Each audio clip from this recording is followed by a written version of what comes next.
party. And the member of Azimio is not living persons. It's corporate entities called political parties.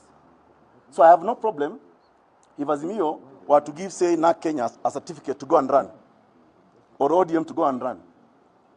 I had no problem with that. But they gave the certificate to a natural living person who is not a member of Azimio.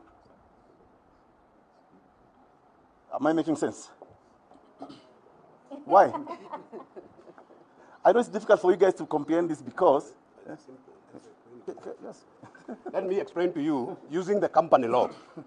If you form a company yourself, then you go and buy shares in East African breweries, for example, or another listed company. Using your company, not yourself as a person. You don't become a shareholder of East African breweries or that other company or Safaricom. Essentially, when you're not a member in that company, you cannot go in a shareholders meeting to vote. If you go on behalf of your company as a proxy. And that is why you see in the Political Parties Act, coalitions do not field a candidate. Because the Constitution under Article 99 and Article 137 only envisages candidates from political parties and independents. You remember, when they closed the register on March 26, you could not hope after the nominations to another party. Azimio had no register to close because its membership is corporate, meaning these are legal persons. Once they are legal persons, they can't run. So the question here is, when we went for nominations at the Bomas, the first desk, you are providing your ID. They verify you have the original ID. They check on your face whether you are the same person, they confirm. The next desk was the registrar of political parties. They enter your ID number and see Ekuru Aukot is in third way, Miruru is in third way. Then the proposers and seconders the same way. So how did he establish that Raila Odinga was a member of Azimio? Because he's not. He's the party leader of ODM. We agree that ODM is a member of Azimio, but him as a person cannot, through a corporate entity, become a member of Azimio. Are we together? No. Huh? What you are talking about is there is a political coalition, then there is a coalition political party. Okay. Azimio is a coalition political party, and that's why Raila is running as Azimio presidential. Let me explain to you. Ruto is running under UDA, but is under... Yes, that is true. Let me explain to you here. Coalitions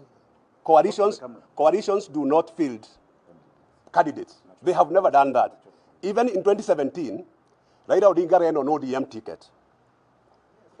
Karonzo was on Wiper. Are you getting me? Because political parties are the ones which field candidates. Because the Constitution has only two kinds of candidates. So now Azimio is both a coalition and a political party. The problem here is, once you are in another party, you cannot be in two political parties at the same time. That is the law. You cannot be a member of two political parties at the same time. So when we are explaining this is that, if you are a member of ODM, you cannot be a member of Azimio by law.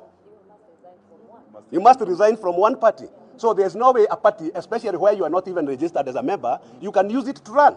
And they said, once you've done your entire coursework, once you've completed your university education, you are a holder of a degree. Graduation is but a ceremony. It is not necessary. The IEBC used that decision to clear Governor Joe in 2013 based on his transcripts and his completion letter from the university. A lady by the name Janet Mbete challenged that decision of the IEBC. And the IEBC, in its rulings, found that Governor Joe was duly cleared to run. Subsequently, IEBC went to the High